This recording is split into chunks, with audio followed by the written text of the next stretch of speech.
كيبور ملتي ميديا برودكشن.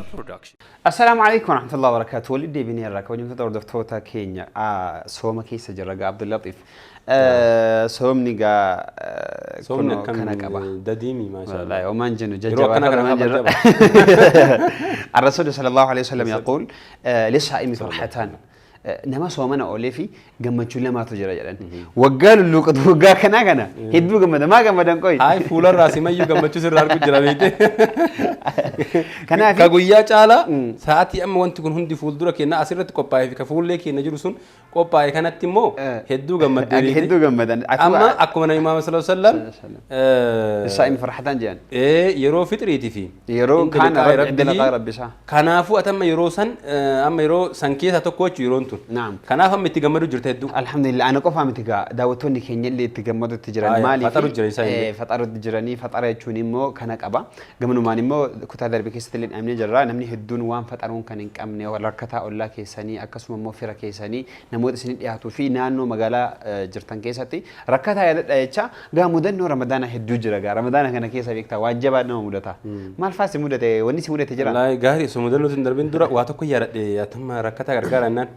كلي غلغلا مسيرتكو تراويح ديمي تراويح يرو ديمو صلاه كماني تراويح يرو سينو نمتكو كبشان بكناون بشان نمون تي وداتو دف بشان على غليتني ني انو جدو كان دغو توكو ارغي بيتا حبته غرمله بشان من تي وداتو كان دغو نمني كو ركتا مسكينه na gabeetega namni nama wajjiru fa nama waan tokko tokko eenyu jedhu fa ka protocol eegatu waan tokko tokko fa namoota akkasii kana yeroo akkana kan nu miidhee beeyte waan akkana kan nama san ed argee hin jarrabe namni kun maa bishaan kan dhuga dudduube isaa yeroo laalee waan isaa qura akka miskiina rakkata daandiirra deemaa waa kadhataa oola akkanuma daandiirra jijjiraataa oola akka rakkata isaa hubadhe kanaaf amma nama bishaan xiqqoo kana isa kennu mina isa faxarsiisu dhaburraan kan ka'e bishaan namni dhiqatan dhuguudhaaf dirqama jechuudha hedduu waan qalbii nama cabsaati kanaaf miskiinota yaadatanii jechuudha miskiina jennaan waa yaada dhigaa asumaan mudannoo si mudate anallee miti miskiina tokkotu masjida dhufee kadhataa ture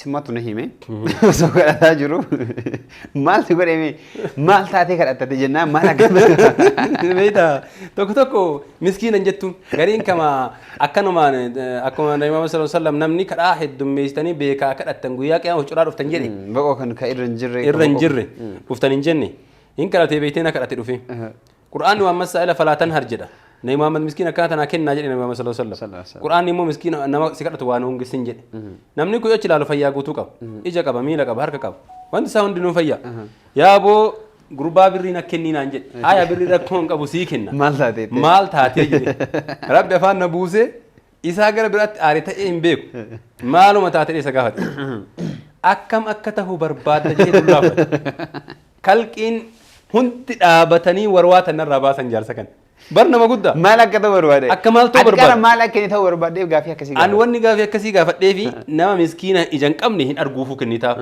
kaarka hin qabne rakkatee kennitaaf kamiila hin qabne deemee dalagatu ittee kennitaaf waa wahii isarraa hirdhuu qaama hirdhuu yoo taate rabbiitu qaama isa hirdhise kanaafuu sitti hajame waan ta'eef hin kennitaaf ka qaama guutuu qabu ka mudannoon addaa deeyinii waan tokko tokko isa mudatii yoo taate nama normaal ta'e akkanumatti yeroo hunda kadhatu yoo argite sirtuu gaafii sitti ta'a eenyu dalagee nyaata namni akkanaa kun yoo akkana kadhatu kanaaf jedheeni gaafadhee barnarraa jibbaatan maal akka ta'u barbaade gaafiin nagaa dursee waan kana ta'e sonaan jeen akkam akka ta'u barbaadan jedhee dullaan barnarraa dadhabanii kadhatanii harkaan baasanii fide soo akkasii kun illee jira baga rabbi si baase baga na eebbiste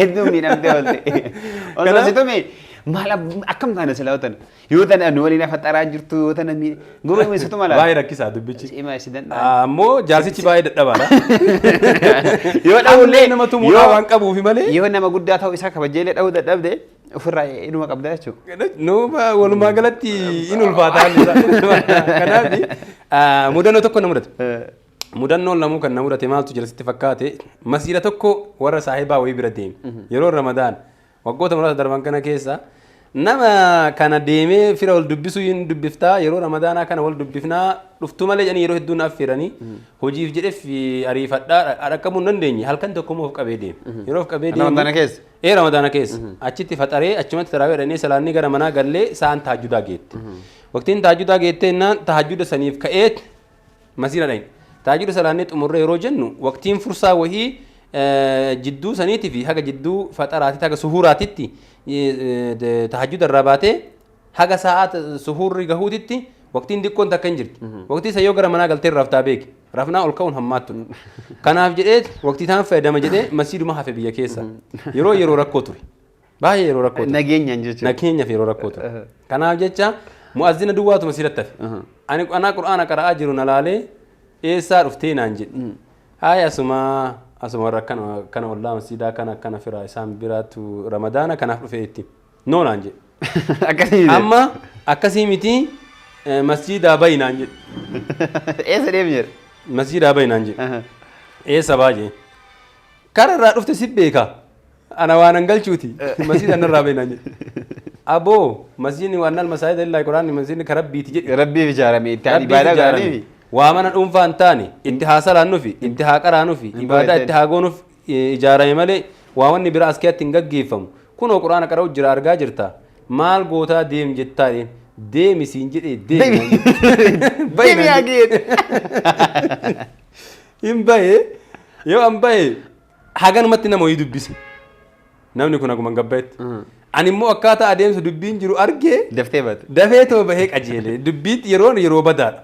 Yeroo rakkisa haga ganaa firri sunnat dhufee Namni amma kan ga'uu batanetti rakko. Namni biraa immoo sin beeku. Rakkoon dhufuu danda'a. Namni sin beeku beeyte harki namas ariifachuu danda'a. Jarjara waan nama raawwatu dhaqqabne waan sana osoo sin dhaqqabne socho'uun gaarii beeyte duuba nama dafee bahee yoo an gara dallaa bahee ittiin hin jedhu assalaamu alaikum warahmatullahi wabarakaatu jedhe. Maal eenyu jedhe? Namicha jedhamu. Ispiikara banatee. Ispiikara banatee. Maal jedhuu deema jedhee dhaggeeffataa deema. Waalaikum salaam jettee ati. Amma maal ta'e maaltu maal ta'aa jira jedhee dhaggeeffataa dafee deeme keessi kiyyammoo waan wayii na beekee. Waa wayii sodaa wayii qaba. Jechuun akkaatanii namichi yoo isa ittiin naan jedhaa ture baru nama guddaa ta'ee keessa of sodaatee kophaa ta'uu isaa of sodaateeti malee akkaataa inni yaade kabbaannu. Kabbaannu. Waa wayii Amaariffaa yoo ibsu barbaadde afaan Oromoo jechuun waa wayii jabeessuu barbaadde kabbaannu Amaariffa keessa.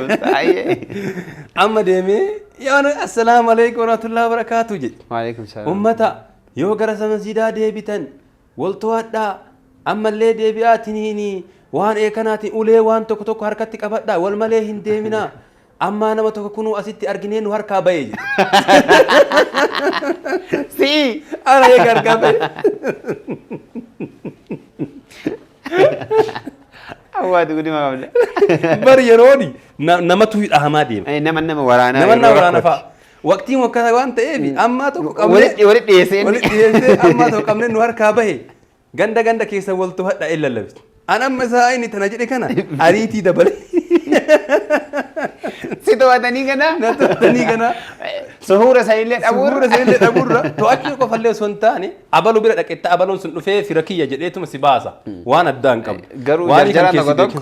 Garuu ariitiin harka namaa jira wanti baay'een jira. Kana namni yoo sanitti nama akkasii yoo arge hin dhiisu. Tarkaanfiirra fudhata. Kanaafuu balaa amma osoo hin beekin balaan akkanaa kun tarkaanfiirra fudhatamurra jedhee ariitii dabala. Tarkaanfii kan ga'e dabaluu. Gara manaa yoo an ga'u dhuftee abboo. Naguma fayya maali ka masjiida dhammaan dhageertan an jedhe beef anumatu masjiidaa ba'e anumaan jedhaa jira natti fakkaate saalfata dubbadhe makanallee. Kanaaf mudannoo rakkatee ramadaana keessa hin jira. Waanni amma uummata keenya daawwattoota keenyaaf yeroo dhaamnuu fi namni yoo dhufee akka carraatti namni fuulli isin hin beekne fuulli haroon dhufee qur'aana qara'e yookaan hoo masjiida akka ibaadaa kan argaa jiru hanga inni waan tokko sochii badaa irraa hin arginitti hubannoodhaan suuta eegaa hammeenya akka itti dhufettanii tarkaanfiin ariifatiin achii barbaadin. Shukran egaa kabajamtoota hordoftoota keenya egaa inshaallah fuxuura hundayyuu kan waliin dabarsinu tahaa gamanumaan gaafii tokko gaafanne egaa inshaallah akkuma barame kan sagantaa keenya godhamnu tahaa namni kalee gaafanne immoo badhaafamee badhaasni isaallee bira ga'eeti jira. Egaa kabajamtoota hordoftoota keenya gaafiin keenya har'aa egaa akkas jetti. Gaafii seenaa wal qabatu sahaaba rasuulaa keessaa sallallahu alaihi wasallam namni gaafa inni shahiide yookaan wareegame maleekaan isa dhiqxe eenyudha jedha. Gaafii kana koomenti jedhan nu deebisa. Kalee gaafii tokko gaafannee jirra bara kam soomanni waajiba ta'e kan jedhuuf immoo deebiin isaa. Osoo rasuullee janiif illee deebiin isaa jennee itti himnee jirra. Badhaafamaan sunillee badhaasni isaa bira qaqqabeera. Gaafii sun immoo deebiin isaa bara lammaffaa rasuullee hijiraa bahanii sallallahu alaihi wasallam bara lammaffaatti osoo isaan Madiinaa jiranii waajiba ta'e. Kanaaf waan nu daawwattaniif galatoomaa inshallah boris walitti deebina. Kebor Multimedia Production.